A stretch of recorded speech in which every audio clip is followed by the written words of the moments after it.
it's Ivy Slater, and you're listening to Her Success Story Podcast, a show where gutsy businesswomen share their success journey.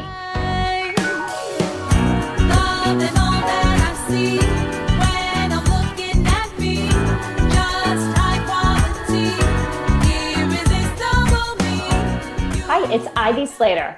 Welcome back to another episode of Her Success Story. I have an amazing guest today. So for those subscribers, you're going to be thrilled you joined back in. For the new people listening, take a listen to my guest, Gloria Feldt, and you too will want to become a subscriber. Gloria's background is she is the founder of an organization called Take the Lead, dedicated to achieving gender parity by 2025. So this truly touches my heart. And she's also leads 50 Women Can Change in the journalism program. She grew up in rural Texas. She was married at 15, had 3 children by the age of 20. That's a lot before you're 20, by 20. She went on to get a college education, become CEO of Planned Parenthood, and has been impassioned advocate for women's rights. Vanity Fair named Gloria one of the top 200 women legends. Leaders and Trailblazers Glamour Magazine listed her as one of its Women of the Year. Welcome, Gloria. I'm thrilled we have a chance to be together today and chat. Thank you, Ivy. I am absolutely delighted to be here with you today. So, you did a lot by the age of 20, girlfriend.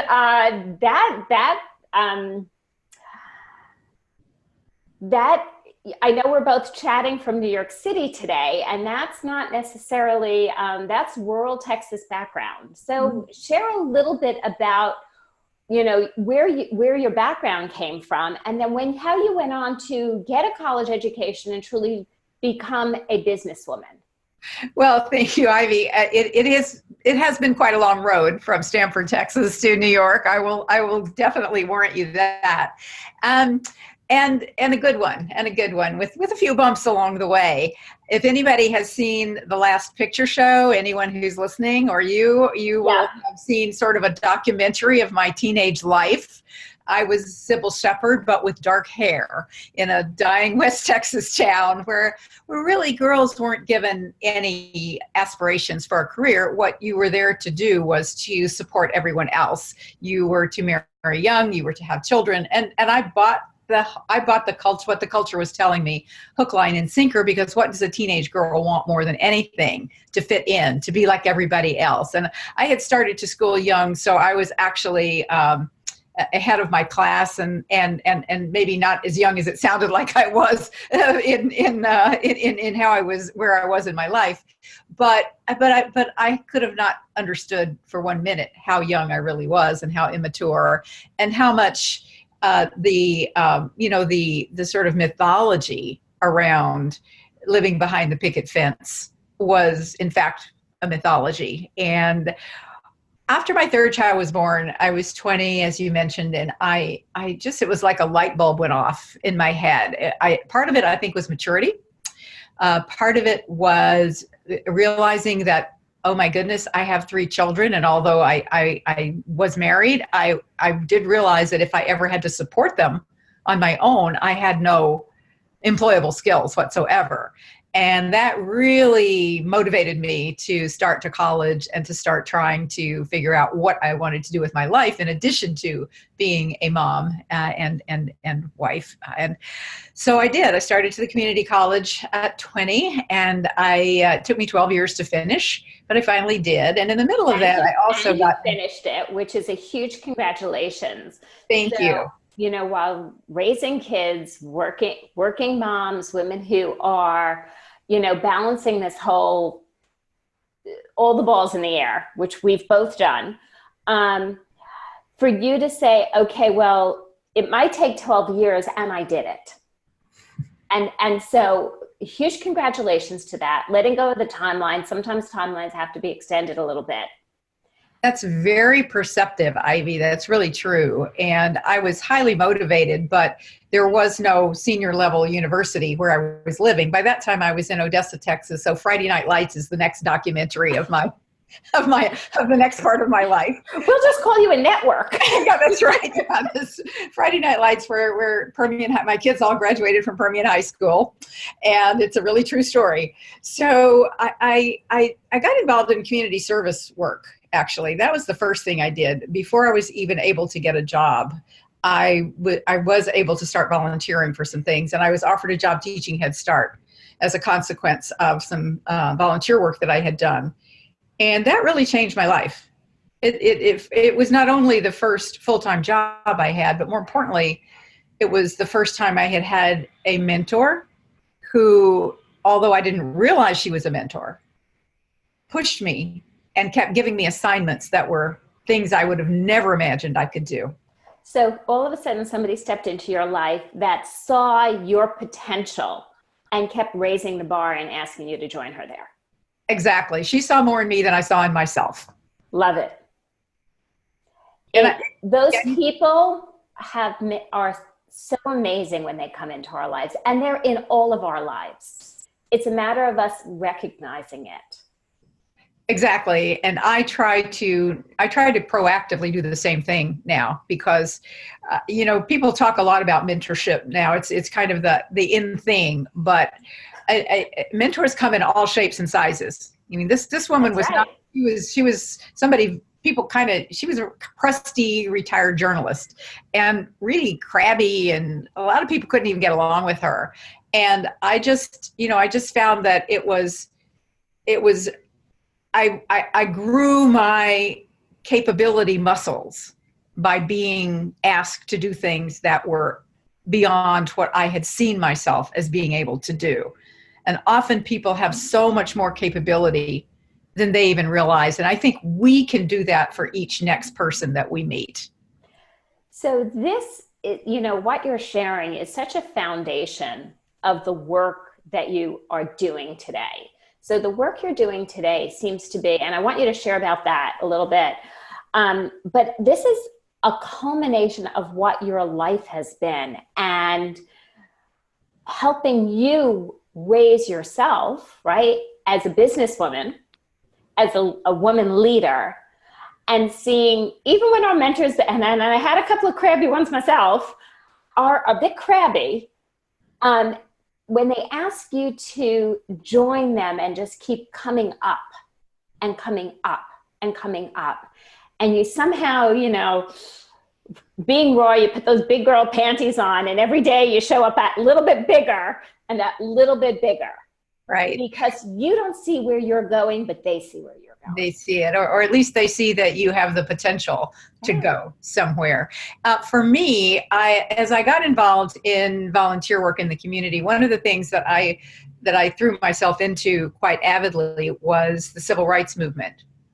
And that was where I had an epiphany that I was noticing the women were doing all the work and the men were in all of the leadership roles.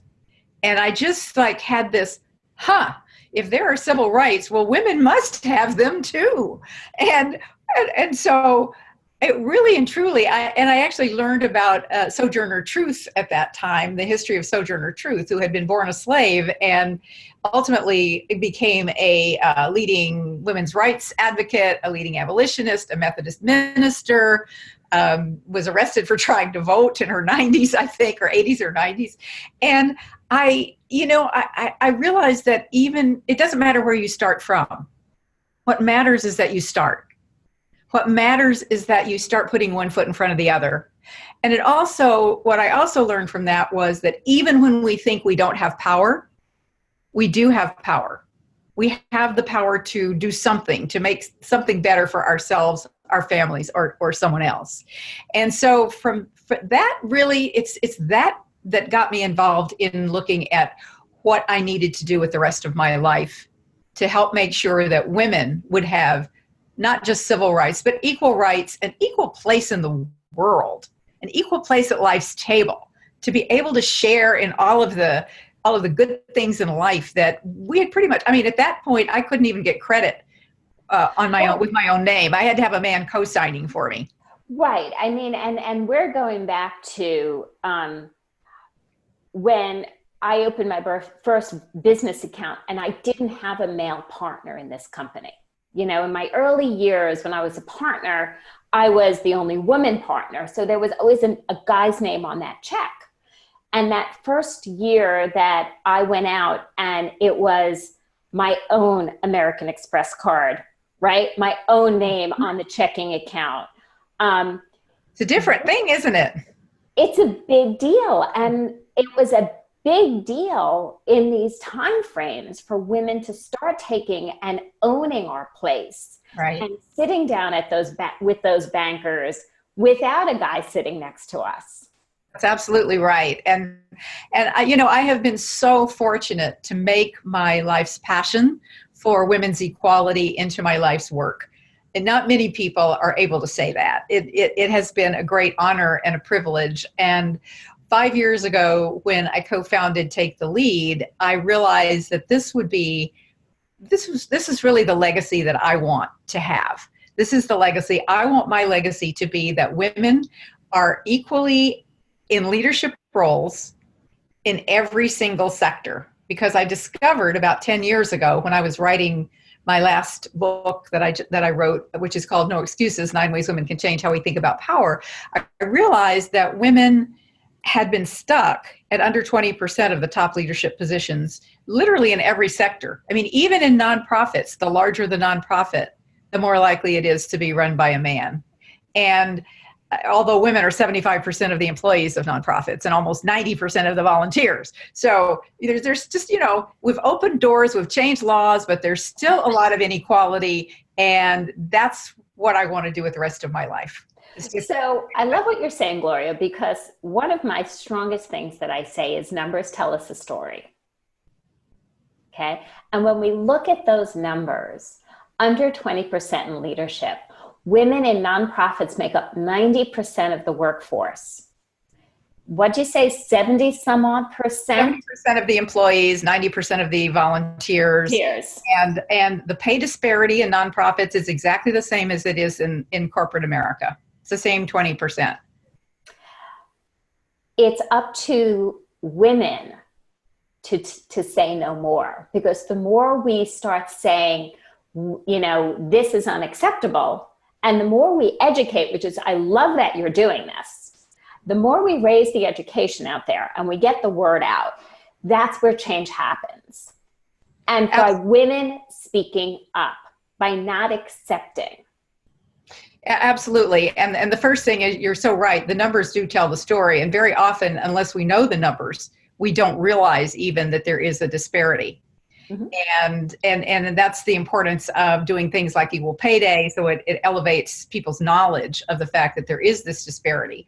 And you're absolutely right that it's up to women at this point, because while we have changed laws and we have opened doors and we have seen a woman first almost everything, the fact that a door is open doesn't necessarily mean that everyone will walk through it. And that was what I found. And I found that women are socialized to have a different relationship with power than men are. And that's where that was where I could add value to the leadership development that exists. There are many good leadership programs for women. So what we focus on is a comprehensive, unique program that really is about who are you? What are your deepest values? What matters to you? And sort of redefining power in a way that women want to embrace it and can see themselves at higher levels of intentionality. And then of course you need some tools and tips to actually be able to accomplish that, and you need a plan. So I'm all about results. I'm all about the plan. I mean, to me, it's like, if you don't have a plan and you don't execute it, forget about it. It wasn't worth your time, right? You know what? I've said this before on Her Success Story. I'm a planner by nature. Okay, that is what I do. I say I come from a line of female planners. My mother was a planner. My sister's a planner. My daughter, my niece are planners. They're all just like this. And it's so funny because in my family, they almost think that I don't plan as well as everybody else. Oh. I have a business that I help people plan. Without a plan, we just end up wasting a ton of energy and time. And with a plan, we get to focus our energy and we get more time. You're so right. And I, every time I teach this, and it's at the core of the 50 Women Can Change the World program that you mentioned, that we do by sector. We've done nonprofit, media and entertainment, healthcare. We're in the middle of journalism right now. We'll be doing finance momentarily. And then we want to do tech and law. And, there isn't a sector that couldn't use this kind of a program. The 50 Women Can Change the World. And we do this in cohorts of 50 women who also become supportive mentors for each other. But what I found is that the thing that they get the most nervous about is making a plan where they have to commit to writing a goal that is measurable. Yep. And it's hard to do that. It's hard to make that commitment and then to make it publicly where you're sharing it with your colleagues in the cohort. I mean, it's high pressure. But if we don't do that, we're likely not to ever, as they say, if you don't know where you're going, you're likely to end up someplace else, right? Absolutely. And you end up just doing haphazard things. But when you're truly focused on a goal, that's, God bless the SMART goals, okay? But when you really look through them and they are measured and they are actionable and they are, realistic and time-oriented, you have an ability to actually create that plan because the plan is in the action items. And right. Then you have a reason every day you get up to take those actions. Mm-hmm. Right, and exactly. I love where you're doing it, when you're pulling together 50 women, you're creating that accountability and cheerleading section. Exactly. Which is vitally important. Exactly. They mentor each other. They what they do, they end up hiring each other, serving on each other's boards. They'll do an all call if they're doing an event and they need help. If they just need information about something, they'll put something up on their digital platform. So they really stay together, and they do that after the program has ended, which I will say, I wish I had been smart enough to plan the program that way, but it's one of those things that emerged organically from having 50 women together over a 3-month period. And it's quite a magical thing to watch. It's just, it's quite beautiful. And so now we also have the cohort make a cohort plan. And so they can think about their sector that they work in and how can they work together to actually change something in their sector to advance women and accelerate women's leadership in the sector that they are working in. So it's pretty exciting. So let me ask you this, because, as we sit down and we're two women talking, you've been on an amazing journey.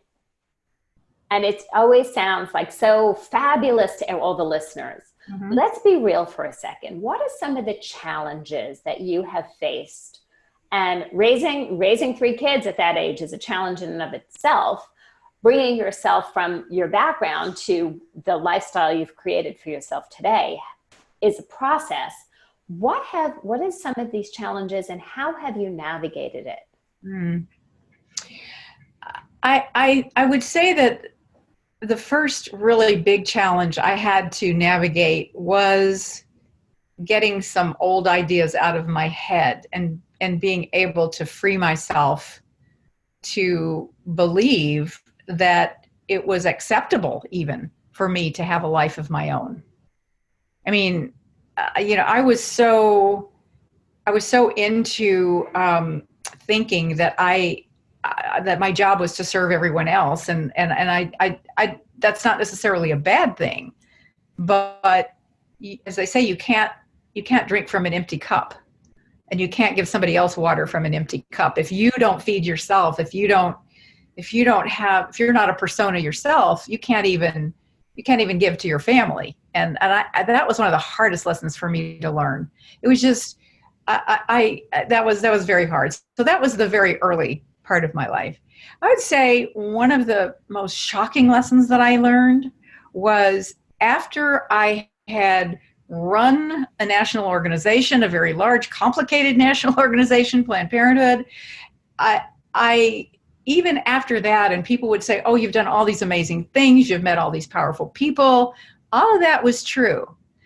But what I found was I after I left, that I had let my cause subsume me.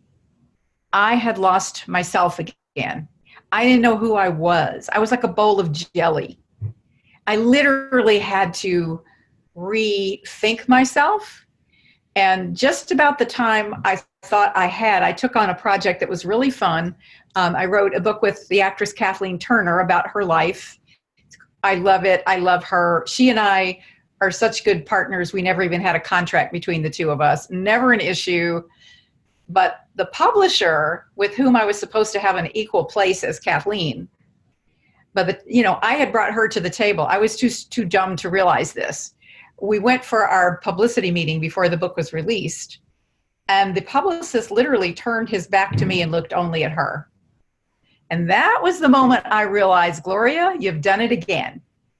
You may love this person and what she stands for, but you're still not speaking in your own voice. You're still not using your own power to take yourself where you want to go. You've always done these things. When you were a teenager, you did what the culture wanted you to do.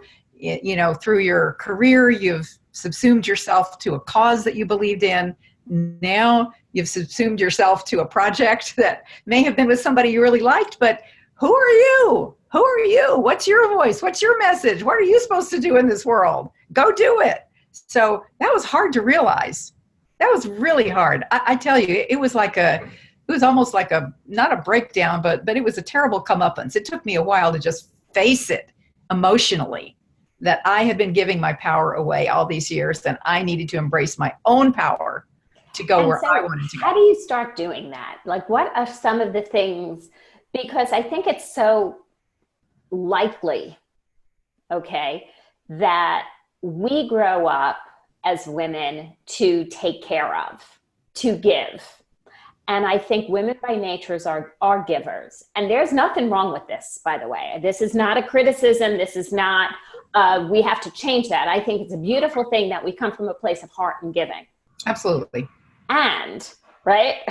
And, yes. And how do we actually stand in our own power? What are some of the tips or thoughts you could share with our listeners today? Well, the narrative of history, Ivy, has been written from the male lens perspective of scarcity and of you have to fight. You have to fight for what you want to get, right? Yes. And that doesn't mean that you need to be let me start over again with that. That doesn't mean that you don't need courage. You need a lot of courage in order to be able to accomplish what you decide you want to accomplish with your life. You'll need tremendous courage.